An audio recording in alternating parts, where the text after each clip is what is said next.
UK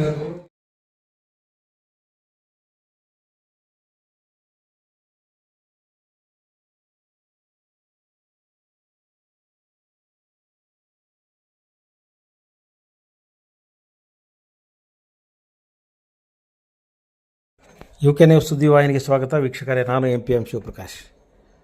drugs ಸೇವನೆ ಮಾಡುವುದು ಮತ್ತು ಪ್ರಚೋದನೆ ಮಾಡುವುದು ಅಪರಾಧ. ಮಾದಕ ದ್ರವ್ಯದ ವಿರುದ್ಧ ಯುದ್ಧವನ್ನು ಹಮ್ಮಿಕೊಂಡಿದ್ದೇವೆ. ಎಲ್ಲರೂ ಜಾಗರೂಕರಾಗಬೇಕಾಗಿದೆ ಎಂದು ವಿಜಯನಗರ ಜಿಲ್ಲಾ ಪೊಲೀಸ್ ಅಧೀಕ್ಷಕರಾದ ಶ್ರೀಮತಿ ಜಾಹ್ನವಿ ಹೇಳಿದರು. ವಿಜಯನಗರ ಜಿಲ್ಲೆ ಹೂನಡಗಲಿ ಪಟ್ಟಣದ GBR ಕಾಲೇಜಿನಲ್ಲಿ ವಿಜಯನಗರ ಜಿಲ್ಲಾ ಪೊಲೀಸ್, ಹರಪನಹಳ್ಳಿ ಉಪವಿಭಾಗ ಮತ್ತು ಹಡಗಲಿ ವೃತ್ತದ ಸಹಯೋಗದಲ್ಲಿ ಮಾದಕ ವಸ್ತುಗಳ ದುರುಪಯೋಗ ಮತ್ತು ಅಕ್ರಮ ಸಾಗಾಣಿಕೆ ವಿರುದ್ಧ ಹಮ್ಮಿಕೊಂಡಿದ್ದ ಜಾಗೃತಿ ಅಭಿಯಾನ ಕಾರ್ಯಕ್ರಮವನ್ನು ಉದ್ಘಾಟಿಸಿ ಅವರು ಮಾತನಾಡಿದರು. ಡ್ರಗ್ಸ್ ಸೇವನೆ ಮಾಡುವವರು ಮತ್ತು ಪ್ರಚೋದನೆ ಮಾಡುವವರು ಕಂಡುಬಂದರೆ ತಕ್ಷಣ ಮಾಹಿತಿ ಕೊಡಿ. ಮಾಹಿತಿ ಕೊಟ್ಟವರ ಬಗ್ಗೆ ಅವರ ಹೆಸರುಗಳನ್ನು ಗುಪ್ತವಾಗಿ ಇಟ್ಟಿರುತ್ತೇವೆ. ಯಾವುದೇ ಭಯ ಬೇಡ, ಮಾಹಿತಿ ನೀಡಿ ಎಂದರು. ಶಾಸಕ ಕೃಷ್ಣನಾಯ್ಕ ಅಧ್ಯಕ್ಷತೆ ವಹಿಸಿ ಮಾತನಾಡಿ, ನಮ್ಮ ಕ್ಷೇತ್ರದಲ್ಲಿ ಇಂಥ ಯಾವುದೇ ಡ್ರಗ್ಸ್ಗೆ ಸಂಬಂಧಿಸಿದ ಯಾವುದೇ ಅಹಿತಕರ ಘಟನೆಗಳು ನಡೆದಿಲ್ಲ. ಯಾವುದೇ ಕಾಲೇಜಿನಲ್ಲಿ ಈ ರೀತಿ ನಡೆದಿಲ್ಲ. ಆದರೆ ನಮಗೆ ಗೊತ್ತಾಗದ ಹಾಗೆ ಹಳ್ಳಿಗಳಲ್ಲಿ, ಪಟ್ಟಣಗಳಲ್ಲಿ ಯಾವುದೇ ರೀತಿಯ ಘಟನೆಗಳು ನಡೆದರೆ ತಕ್ಷಣವೇ ಮಾಹಿತಿಯನ್ನು ಕೊಡಿ ಎಂದರು. ನಿಮ್ಮ ತಂದೆ ತಾಯಿಗಳು ಭರವಸೆ ಇಟ್ಟು ನಿಮ್ಮನ್ನು ಅಭ್ಯಾಸಕ್ಕೆ ಕಳಿಸಿದ್ದಾರೆ. ಅವರ ಕನಸುಗಳನ್ನು ಹುಸಿ ಮಾಡಬೇಡಿ ಎಂದರು. ಕುಡಿಯುವವರ ಮನೆಗಳು ಹಾಳಾಗಿ ಹೋಗಿವೆ, ಉದ್ಧಾರವಾಗಲು ಸಾಧ್ಯವಿಲ್ಲ ಎಂದರು. DSP Santosh Chavan, GBR college ಆಡಳಿತ ಮಂಡಳಿ ಅಧ್ಯಕ್ಷ ಸಿ ಮೋಹನ್ ರೆಡ್ಡಿ ಮಾತನಾಡಿದರು. CPI Mallappa Hoogar, Itagi PSI Abbas, ಹಿರಡಗಲಿ PSI Ashok, Hadagali PSI Manikantha ಉಪಸ್ಥಿತರಿದ್ದರು. CPI ಮಲ್ಲಪ್ಪ ಹೂಗಾರ್ ಸ್ವಾಗತಿಸಿದರು. DYSP ಸಂತೋಷ್ ಚವ್ಹಾಣ್ ಪ್ರಾಸ್ತಾವಿಕವಾಗಿ ಮಾತನಾಡಿದರು. ಉಪನ್ಯಾಸಕ ಡಾಕ್ಟರ್ ಶರಣಪ್ಪ ಜಕ್ಲಿ ಪ್ರತಿಜ್ಞಾವಿಧಿ ಬೋಧಿಸಿದರು. ಶಿಕ್ಷಕ ದ್ವಾರಕೀಶ್ ರೆಡ್ಡಿ ನಿರೂಪಿಸಿದರು. PSI ಮಣಿಕಂಠ ವಂದಿಸಿದರು. ಜೂನ್ 30 ನಾವು ಪ್ರತಿ ವರ್ಷ international day against drug abuse and illicit trafficking. June 30ರಂದು ನಾವು ಪ್ರತಿ ವರ್ಷ ಇದನ್ನ ಹಮ್ಮಿಕೊಳ್ತೀವಿ. ಅದರ ಮುಂದುವರೆದ ಭಾಗವಾಗಿ ನಾವು ಈ ಆಪರೇಷನ್ ರೈಸ್ ಇಡೀ ನಮ್ಮ ಕರ್ನಾಟಕದಾದ್ಯಂತ ಮಾದಕ ವಸ್ತುಗಳ ವಿರುದ್ಧವಾಗಿ ನಾವು ಹಮ್ಮಿಕೊಂಡಿರುವ ಒಂದು ವಾರ್ ಅಗೇನ್ಸ್ಟ್ ಡ್ರಗ್ಸ್, ಇದರ ನಿಮಿತ್ತವಾಗಿ ಆಪರೇಷನ್ ರೈಸ್ ಅಂತ ನಮ್ಮ ಮಾನ್ಯ ಸರ್ಕಾರ ಈ ಕಾರ್ಯಕ್ರಮನ ಹಮ್ಮಿಕೊಂಡಿದೆ. ಈಗಾಗಲೇ ನಮ್ಮ DSP ರವರು ಹೇಳಿದಂತೆ ಆಪರೇಷನ್ ರೈಸ್ ಅಂದ್ರೆ R ಅಂದ್ರೆ refuse, I inform, S support ಮತ್ತೆ E ಎಂಪವರ್ ಅಂತ ಈಗಾಗಲೇ ಅವ್ರು ನಿಮಗೆ ತಿಳಿಸ್ಕೊಟ್ಟಿದ್ದಾರೆ. ಈ ರೆಫ್ಯೂಸ್ ಅನ್ನೋದ್ರ ಅಂಗ ಬೇಡ, ನೀವು R ವರ್ಡ್ ಬಗ್ಗೆ ತುಂಬಾ ಗಮನ ಕೊಡಬೇಕಾಗಿದೆ. ಯಾಕಂದ್ರೆ ನೀವು you are living amongst your friends, ಸುತ್ತಮುತ್ತ ನಿಮ್ಮ ಸ್ನೇಹಿತರು ಇರ್ತಾರೆ. ಕೆಲವರು ಒಳ್ಳೆ ದಾರಿಗೆ ಕರ್ಕೊಂಡು ಹೋಗುವಂತ ಸ್ನೇಹಿತರು ಇರ್ತಾರೆ, ಕೆಲವರು ತಪ್ಪು ದಾರಿಗೆ ನಿಮ್ಮನ್ನ ಕರೆಯುವಂತ ಸ್ನೇಹಿತರು ಇರ್ತಾರೆ. ಸೊ ಅಂತ ತಪ್ಪು ದಾರಿಗೆ ನಿಮ್ಮನ್ನ ಎಳೆಯುವಂತ ಸ್ನೇಹಿತರು ನಿಮಗೆ ಸಿಕ್ಕಿದ್ರೆ ನೀವು ಆವಾಗ ಈ ಆಪರೇಷನ್ ರೈಸ್ ಅಲ್ಲಿರೋ R ಶಬ್ದನ ಜಾಸ್ತಿ ಉಪಯೋಗಿಸ್ಬೇಕು. R ಅಂದ್ರೆ ರೆಫ್ಯೂಸ್ ಅಂತ. ನಾನು ಯಾವುದೇ ಕಾರಣಕ್ಕೂ ಈ ತಪ್ಪು ದಾರಿಗೆ ಅಥವಾ ಮಾದಕ ವಸ್ತುಗಳಿಗೆ ದಾಸರಾಗಲ್ಲ ಅಂತ ನೀವು ಅದನ್ನ ರೆಫ್ಯೂಸ್ ಮಾಡಬೇಕು. ಇದೇ ಮೇನ್ ಉದ್ದೇಶ. ಆ ರೆಫ್ಯೂಸ್ ಮಾಡೋದ್ರ ಅಂಗವಾಗಿ ಈ ಬೇಡ ಬರುವಂತ ಕ್ಯಾಂಪೇನ್ ನಾವು ಹಮ್ಮಿಕೊಂಡಿದ್ವಿ. ಸೊ ಯಾರು ನಿಮ್ಮನ್ನ ಇದನ್ನ ಯಾವುದೋ ಒಂದು ಸಬ್ಸ್ಟೆನ್ಸ್, NDPA ಸಬ್ಸ್ಟೆನ್ಸ್ ನ ತಗೊಂಡ್ರೆ ನಿಮ್ಗೆ ಇಷ್ಟು ಥ್ರಿಲ್ ಸಿಗುತ್ತೆ, ಎಕ್ಸೈಟ್ಮೆಂಟ್ ಸಿಗುತ್ತೆ, ಏನೇ ಒಂದು ದುಷ್ಪ್ರೇರಣೆ ಕೊಟ್ಟರು ಸಹ ನೀವು ಅದಕ್ಕೆ ಒಳಗಾಗದೆ ನಿಮ್ಮ ಆರೋಗ್ಯ, ನಿಮ್ಮ ಕುಟುಂಬ, ನಿಮ್ಮ ಕೆರಿಯರ್ ಹಿತದೃಷ್ಟಿಯಿಂದ ನೀವು ಅದಕ್ಕೆ ರೆಫ್ಯೂಸ್ ಮಾಡಬೇಕು. ಇದೇ ಮೇನ್ ಉದ್ದೇಶ. ಮತ್ತೆ ಇನ್ಫಾರ್ಮ್. ಈಗ ನೀವೆಲ್ಲರೂ you are all responsible citizens. ನಿಮ್ಗೆಲ್ಲ ಗೊತ್ತೇ ಇದೆ, ಒಂದು ಕ್ರೈಮ್ ಮಾಡೋದು ಎಷ್ಟು ತಪ್ಪು, ಅದನ್ನ ಮುಚ್ಚಿರೋದು ಅಷ್ಟೇ ತಪ್ಪು, ಪ್ಲಸ್ ಅದ್ರ ಬಗ್ಗೆ ರಿಪೋರ್ಟ್ ಮಾಡದೇ ಇರೋದನ್ನು ಸಹ ಅಷ್ಟೇ ಒಂದು ಅಪರಾಧ ಆಗುತ್ತೆ. ಸೊ ಇನ್ಫಾರ್ಮ್ ಅಂದ್ರೆ ನೀವು ನಿಮ್ಮ ಸುತ್ತಮುತ್ತ ಯಾರು ಇಂಥ ಡ್ರಗ್ಸ್ ನ ಮಾರಾಟ ಮಾಡೋದಾಗ್ಲಿ, ಸೇವನೆ ಮಾಡೋದಾಗ್ಲಿ ಮಾಡ್ತಾ ಇರೋದು ಕಂಡು ಬಂದ್ರೆ ತಪ್ಪದೆ ನಮ್ಮ ಡಿಪಾರ್ಟ್ಮೆಂಟ್ಗೆ ಅಥವಾ ನಿಮ್ಮ ಟೀಚರ್ಸ್ಗೆ, ಯಾರೇ ಒಂದು ಅಡಲ್ಟ್ಗೆ ಇದ್ರ ಬಗ್ಗೆ ಮಾಹಿತಿ ಕೊಡಲೇಬೇಕು. ಹೇಗೆ ಮಾಹಿತಿ ಕೊಡ್ಬೇಕಂದ್ರೆ, ಇವಾಗ ನಮ್ದು ಟೋಲ್ ಫ್ರೀ ನಂಬರ್ಸ್ ಇದೆ, ಅನಾನಮಸ್ ಹೆಲ್ಪ್ ಲೈನ್ ಇದು.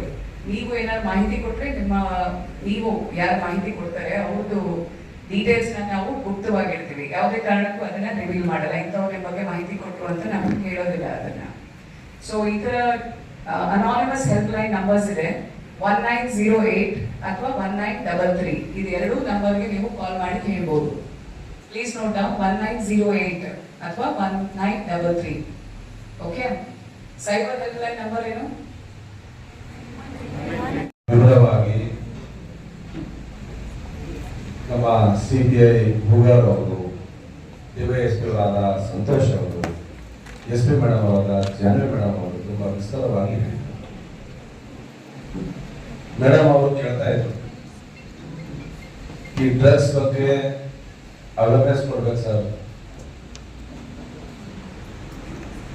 ಯಾವಾಗ ಸಮಯ ಸಿಗುತ್ತೆ ತಾವು ಹೇಳಿ ಎಲ್ಲ ವಿದ್ಯಾರ್ಥಿ ಮತ್ತು ವಿದ್ಯಾರ್ಥಿಗಳಿಗೆ ಇದರ ಬಗ್ಗೆ ಅವೇರ್ನೆಸ್ ಕೊಡೋಣ ಅಂತ.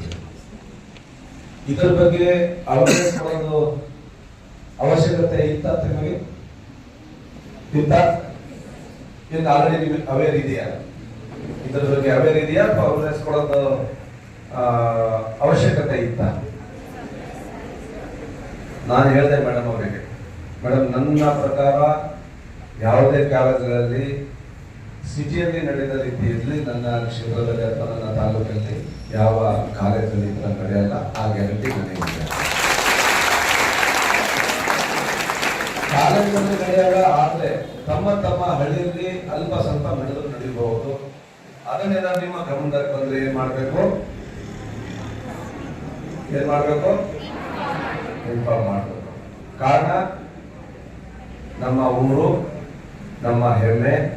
ಊರಲ್ಲಿ ಆ ರೀತಿಯ ಯಾವುದೇ ರೀತಿಯ ಅಹಿತಕರ ಘಟನೆಗಳು ನಡೆದ್ರೆ ನಾವು ನೋಡಿ ಸುಮ್ಮನೆ. ನಾನೇನ್ ಹೇಳ್ತೀನಿ ಅಂತಂದ್ರೆ, ಜೀವನ ನಾವು ಅನ್ಕೊಂಡಷ್ಟು ಸುಲಭ ಅಲ್ಲ, ನಮಗೆಲ್ಲರಿಗೂ ಗೊತ್ತಿದೆ. ಇವತ್ತು ತಾವೆಲ್ಲರೂ ಕೂಡ ಮನೆಗಳಲ್ಲಿ ಇಷ್ಟೆಲ್ಲ ಕಷ್ಟ ಇದ್ರು ಕೂಡ ಒಂದು ಬಲಿಷ್ಠ ಉಜ್ವಲ ಭವಿಷ್ಯ ತಮ್ಮ ಭವಿಷ್ಯನ ರೂಪಿಸ್ಕೊಳ್ಬೇಕು ಅಂತೇಳಿ ಬಹಳಷ್ಟು ಶ್ರಮ ವಹಿಸ್ತಾರೆ. ಸೊ ಈ ರೀತಿಯ ಶ್ರಮದಲ್ಲಿ ಏನಾದ್ರು ಯಾರು ಏನೋ ಹೇಳಿದ್ರು ಅಂತೇಳಿ ಯಾವ್ದಾದ್ರೂ ಒಂದು ಚಟಕ್ಕೆ ಏನಾದ್ರು ಬಿದ್ದರೆ ತಮ್ಮ ಭವಿಷ್ಯ ಏನಾಗ್ಬೋದು, ತಮ್ಮ ಜೀವನ ಏನಾಗ್ಬೋದು, ಎಷ್ಟೆಲ್ಲ ನಿರೀಕ್ಷೆ ಇಟ್ಕೊಂಡು ತಮ್ಮ ತಂದೆ ತಾಯಿಗಳು ತನ್ನ ಕಾಲೇಜಿಗೆ ಕಳಿಸ್ತಾರೆ.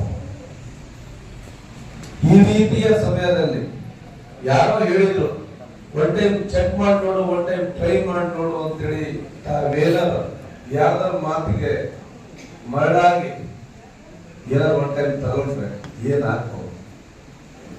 ನಾನು ಹಳ್ಳಿಗಳ ಗ್ರಾಮಗಳಿಗೆ ಹೋದಾಗ ಬರ್ತಾರೆ, ಸಾರ್ ಕುಡಿಯಕ್ ನೋಡಿದ್ರು, ನಾನು ಅವ್ರ ಮನೆಯವ್ರಿಗೆ ಕೇಳ್ತೀನಿ, ಈ ಕುಡಿಯಕ್ ಬಿಡಲ್ವಾ ಅಂತ ಹೇಳಿ. ಅವ್ರಂತಾರೆ, ಸಾಧ್ಯನೇ ಇಲ್ಲ ಸರ್, ಎಲ್ಲ ಕಡೆ ತಗೊಂಡು ಹೋದ್ರು ಕೂಡ ಏನೆಲ್ಲ ಇವರಿಗೆ ಟ್ರೀಟ್ಮೆಂಟ್ ಕೊಟ್ಟರು ಕೂಡ ಬಿಡಲ್ಲ. ಕಾರಣ ಆ ಡ್ರಿಂಕ್ಸ್ ಒಳಗಡೆ ಇರ್ತಕ್ಕಂಥ ಡ್ರಗ್ಸ್.